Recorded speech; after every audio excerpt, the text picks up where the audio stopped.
A lot of volunteers showing up this morning. A ton of volunteers. You can actually see them here behind me, and if we can walk. Charles, photographer Charles is going to walk with us around. I mean, we're talking about hundreds of people who have showed up to look for J.J. Rowland. Again, this is the 2-year-old that we're talking about that disappeared from his home in Brooksville yesterday. They say that his mom was napping and she woke up, realized he wasn't there, gave the sheriff's office a call around noon yesterday, and now take a look at it. They still have not been able to find that 2-year-old. Hundreds of people out here joining in the search efforts this morning. We did actually just hear from the sheriff right around 8:15. He says that they did have crews out overnight searching, especially that helicopter that they had up in the air, hoping to just find any sign of this 2-year-old. Unfortunately, they have not been able to make that happen. They have continued to bring in more law enforcement agencies that are going to be helping them out as they move through this process today, hoping to find any sign of this 2-year-old, J.J. Rowland. Again, he was last seen, you can see it written right there, wearing a gray Batman t-shirt and dark gray pants.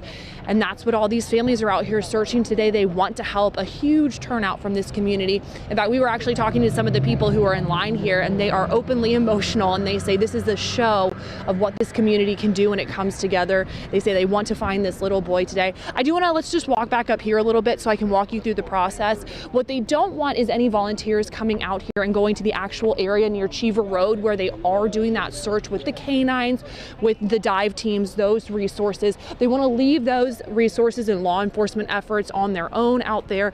What they're asking for is for volunteers to come here. We're at a convenience store that's at Cobb Road and Fort Dade Avenue. And once you get here, go ahead and bring your ID card. You're gonna get in this line, and at the top of this line, what you're gonna run into is a table. They're gonna grab your ID card, run a quick background check on you, and then you're gonna be handed some of these flyers. They're asking all the volunteers to take these flyers, go to specific locations, and then go ahead and pass them out, put them at businesses so that anybody who has possibly seen this little boy can give the sheriff's office a call. They say they're following up on some leads right now, but JB, for the time being, they say they don't believe that there's any foul play suspected in this, but they are still searching for this 2-year-old. Beth joining us live from that volunteer sign-up location. Beth, I thought it was interesting that Sheriff Al Nienhuis was talking about this app now. This app, Map My Tracks. I'm on the Apple App Store here on my phone, and this is an app that, as I understand it, is used to track your progress when you're looking. It's not necessarily done for search efforts like this, but it's used to map your progress over a particular route that you walk. What's the latest that we know about this app and exactly how it works? So they are actually in the beginning stages of getting that put into process when it comes to these volunteers. They want to try and make sure that they're not doubling up necessarily on any of the locations where they're putting these posters out. They also want to be able to see where different people have looked and have put the effort in to try and find JJ. So that's the idea behind the app. They also have an email that they've set up that people can go ahead and mail in tips. That email I'm going to have to look in my email for, but we of course will post it for you on the WFLA app, WFLA.com, so that everybody has access to that. Anybody who has seen this 2-year-old is going to be able to email tips in there or use this app. I'm so sorry, sir. Be able to use this app so that they can help the sheriff's office find this little boy. Beth Russo joining us again from North Brooksville. Beth, I know that you're juggling a lot right now. We might try to take some viewer questions here in a little bit from some of our audience members joining us on a lot of different platforms this morning. A lot of folks who were with us late, into the evening yesterday when it was really day 1 of the search. Now, of course, we're into day 2. I know you're juggling a lot out there. Roughly how long do you have with us on stream before your next hit on WFLA? I just want to check in with you and your team out there. We have a couple of minutes. I think we should be good for at least the next 5 minutes or so. So if there are questions, I can answer them to the best of my ability. Having just been updated by the sheriff, again, talking to some of these volunteers out here and working through this process where they're getting volunteers ready to head out so that they can help in this effort.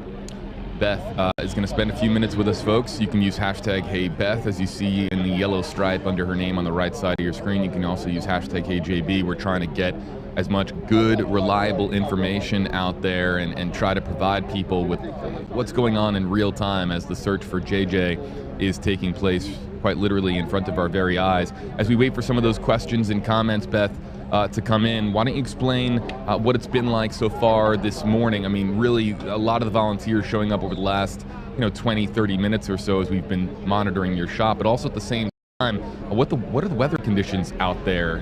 Obviously, there's been a dense fog there this morning. There has been a dense fog this morning. It's very, very humid. It's why I have my hair pulled back. In fact, when we got out here, I said to my photographer, I said, I wonder if the helicopter could even be up because the fog was in the area. But we do know now from the sheriff that they have had search efforts out overnight. Law enforcement's been out just combing that area. The helicopter has been hovering, trying to get any sign of this 2-year-old. It's cloudy, it's overcast. The sheriff's office actually put out instructions online to these volunteers about what they should be wearing because they're going to be going through heavily wooded areas, and they said make sure that you are ready for that. Bring Gatorade in case it gets hot. So obviously weather conditions, when you're dealing with a search like this involving all of these people, we're talking hundreds of community members, plays a huge role in what they're able to get done and how much people can actually do.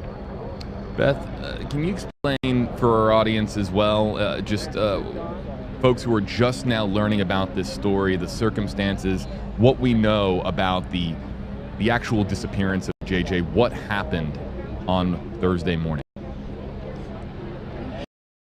Yeah, absolutely, because the sheriff here in Hernando County actually just kind of reviewed all of that with us. They say according to his mom, she woke up, their home right there near Cheever Road, woke up from a nap right around 10 or 11 yesterday. She said she quickly realized the 2-year-old was not there, waited an hour, possibly doing some searching for him in the area of their home, and then called the sheriff's office. Now, ever since then, that's when this effort went into full force, multiple law enforcement agencies, numerous resources being brought out. I think the important thing to really, really double down on here is the sheriff once again, when asked, says at this point there is no suspicion of foul play in this. He says that if it had been an abduction that they suspected, they would have issued an Amber Alert, and that would have come out very, very shortly after this little boy was missing and disappeared from his home here in Brooksville. So he says all the leads that they followed up on so far, nothing leads them to believe that there's anything suspicious going on. Of course, as more and more leads come in because of these search efforts that are happening, they're definitely going to be following up on those, and they will update that. They said they're not ruling anything out, but as of right now, nothing suspicious. They don't believe this is an abduction, but just to be safe, they did actually check in with all the registered sex offenders that are in this area, just covering all of their bases because they want to find this 2-year-old and they want to find JJ safely. Yeah, and we're also trying to get more photos. I know, Beth, and our team here at WFLA in the newsroom, they are working right now to get some more photos because this is really the one photo that we have been using. It's the photo that has been put out on the alert. Just a few more minutes here with Beth. Let's get to some of the questions that we can ask here on the WFLA Facebook page, WFLA YouTube page. You can use #HeyBeth or #HeyJB. Bottom line on YouTube Live wants to know, is the FBI on the ground? We haven't heard anything about federal authorities being on the ground. Right now, this is a local effort, but what are some of the agencies that are out there this morning, Beth? The sheriff literally said that he can't even name all the agencies that are involved in the search at this point. Departments of Corrections is, Hernando County Sheriff's Office, Pasco County Sheriff's Office, Citrus County Sheriff's Office. And you have to remember that this is also a very heavily wooded area. It is rural, so you will likely see possibly FWC getting involved. You know, they have dive teams out, they have canines out. They also have that helicopter that's in the air. They say that they have hundreds of law enforcement officers down by that house on Cheever Road, which is why they're corralling and bringing all the volunteers that want to participate here, which is hundreds of them at this point. More and more just keep showing up. They're having all of them come here because they want to make sure any evidence or anything that could be helpful to law enforcement in their search is not contaminated by anyone. They have that area roped off. They have a command center that's set up out there, and they want to keep that preserved so that any possible evidence or trail of where JJ could have gone is not messed up or tainted in any way by other individuals being in the area. I also want to point out, and this is important to know because we've been talking about his mom and how she said that she woke up, he wasn't there, she realized he was missing. The sheriff says that his family is staying by that command post, by the house. They're talking with them regularly, and the parents are absolutely cooperating with them at this point, wanting to find this 2-year-old just as much as the law enforcement agencies do, and of course all of these volunteers and community members that have shown up out here. Let's get one or two more in before Beth has to get back to reporting for WFLA on air. Jenna wants to know, well, we know that the mother was at home and the mother dozed off yesterday, and that was when she realized upon waking up that JJ disappeared. People are asking, was the father home? Have we heard about the father? But again, we're hearing from Nienhuis that the parents are collectively working with the sheriff's office at the command center, right? Absolutely, and I do want to reiterate, a lot of the focus right now has been on the mother. It's my understanding from the sheriff that she is the one that reported JJ missing. Not a whole lot of focus on the father, but when he did talk about cooperation from the family members, he said collectively both of the parents are cooperating, the family's cooperating, and they are in constant contact with them at the command center by the house on Cheever Road, or near Cheever Road, I should say, which again is where JJ disappeared from yesterday morning. Yeah, and Joe is also asking, we talked about this yesterday, what's going on behind you? Here's something going on behind you, Beth. Well, this is also a gas station, so there's different trucks and stuff pulling in, not necessarily involved with the search efforts, just different trucks pulling in, getting gas and leaving. It's a very busy area right now, not only because of all the volunteers, but this is a busy road that we're on as well, this Cobb Road. Okay, yeah, no, I thought I had heard something different. Apologies for that. Joe wants to know, ponds close by. How many waterways have you observed in the area since getting there this morning for your morning assignment, Beth? Well, as far as proper ponds and lakes, that sort of thing, not a ton, but I will tell you a lot of it is very, very swampy out here. This is what they're talking about when they say, volunteers, make sure you wear clothing that can go through heavily wooded area. A lot of this is swampland, and that's what families who live in the area were telling us even last night. Those dive teams, very, very important and a critical resource when it comes to this search, because again, he's 2 years old. Now, the sheriff does say that he was barefoot when he wandered away. He is 2 years old, so likely didn't wander too far, but they're not ruling anything out as to a possibility of where he could have gone or what could have happened to JJ.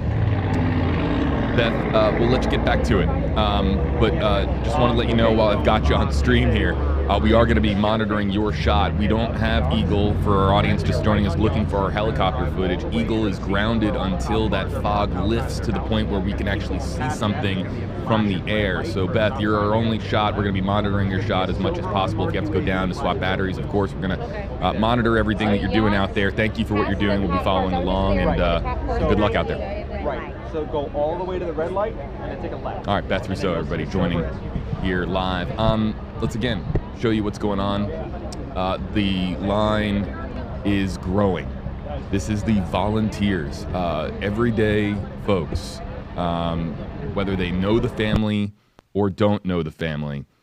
Just a massive search effort that is growing, not just because of the different law enforcement agencies from different counties that are showing up in Hernando County, but also now a growing number of volunteers. I looked up, I've been looking up this app, everybody, this app, and Sheriff Al Nienhuis is setting this up right now, trying to use technology with these volunteers. The search effort from a law enforcement perspective is going to be highly coordinated with a lot of communication. This is not the first time that law enforcement has dealt with somebody missing in the Tampa Bay area. So they are trained for this. But as far as when you bring in volunteers, the situation obviously becomes significantly more complex because you're dealing with now a lot of folks that are they're obviously not trained in law enforcement. They're not trained in search tactics. So it's good to have more boots on the ground, but also just making sure that we're doing this as intelligently as possible and communicating and trying to cover as much ground as possible with the volunteers and law enforcement in tandem. That can be a really difficult thing.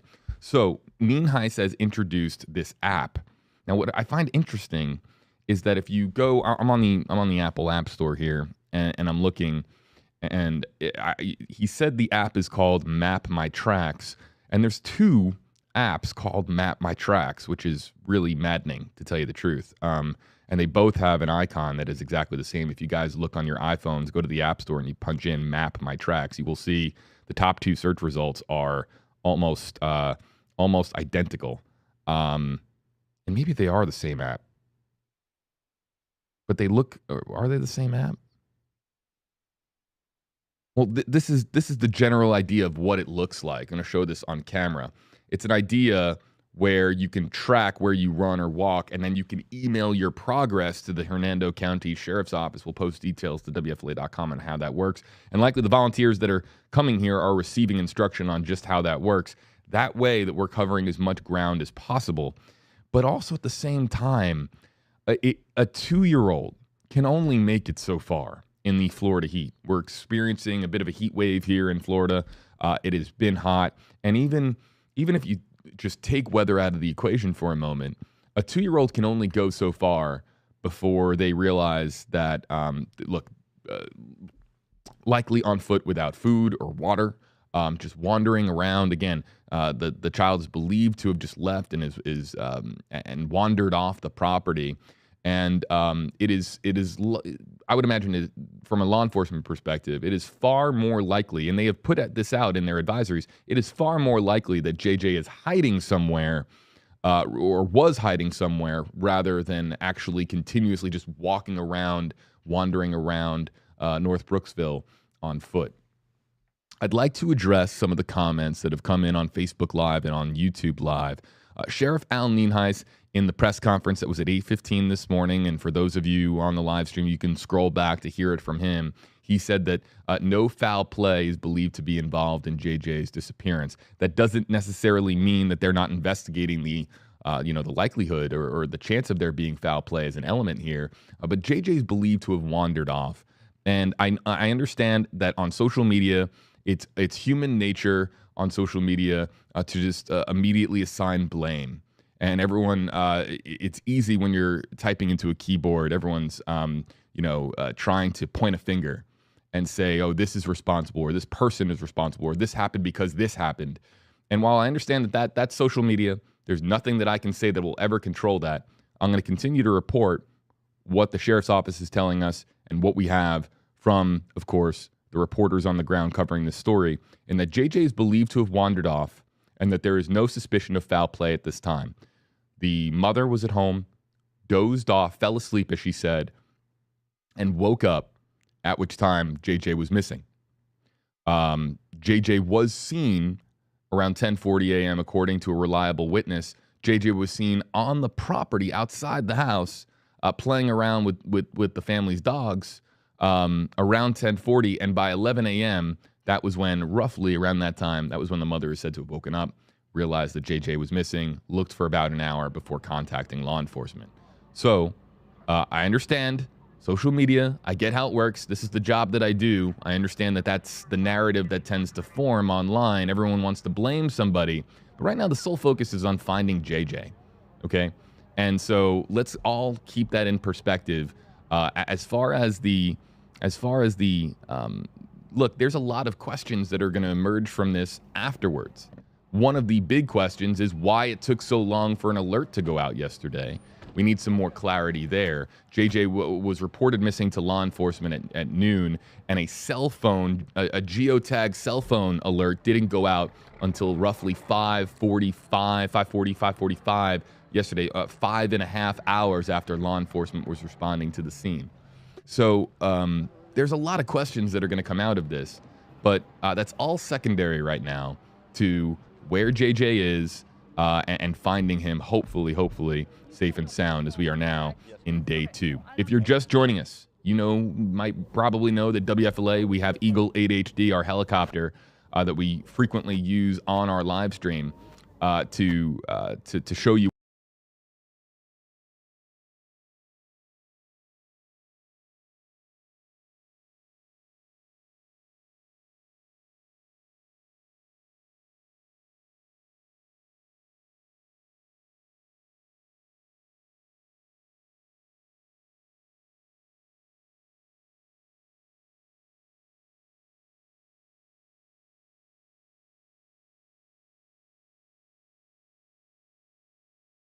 what's going on the ground. Eagle is grounded. Reason being fog, a dense fog that's set in. I was driving in this morning. I could not believe how thick the fog was this morning. It was particularly thick this morning.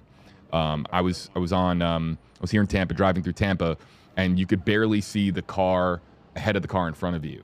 I mean, challenging driving conditions here in Tampa this morning.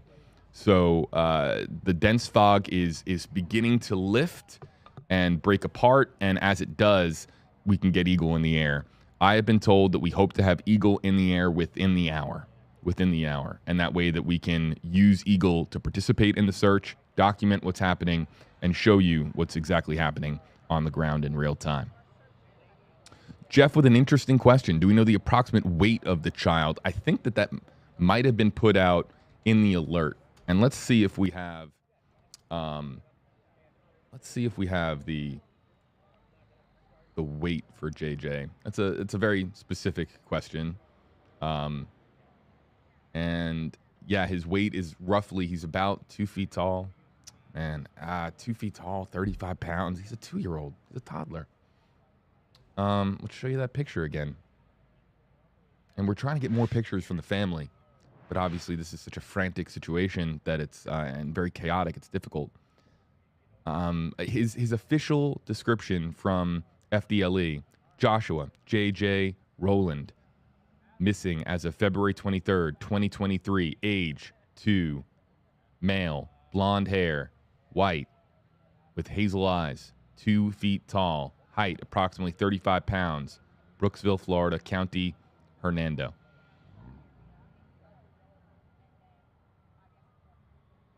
They also note that JJ was last seen wearing a gray Batman shirt, a gray and dark gray pants, pajama pants, and that JJ also might have a swollen lip. What that swollen lip is from, we do not know. I know with how the internet works, speculation will be rampant. However, it's a descriptive characteristic, and we can only hope that every little detail that we have is used to find JJ safe and sound.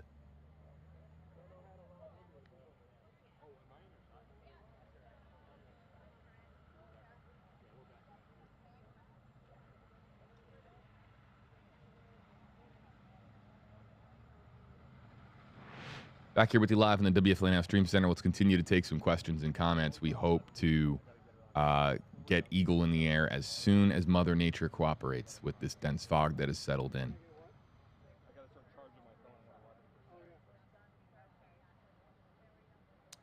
And let's go over to Facebook Live. Say hello to our Facebook Live audience.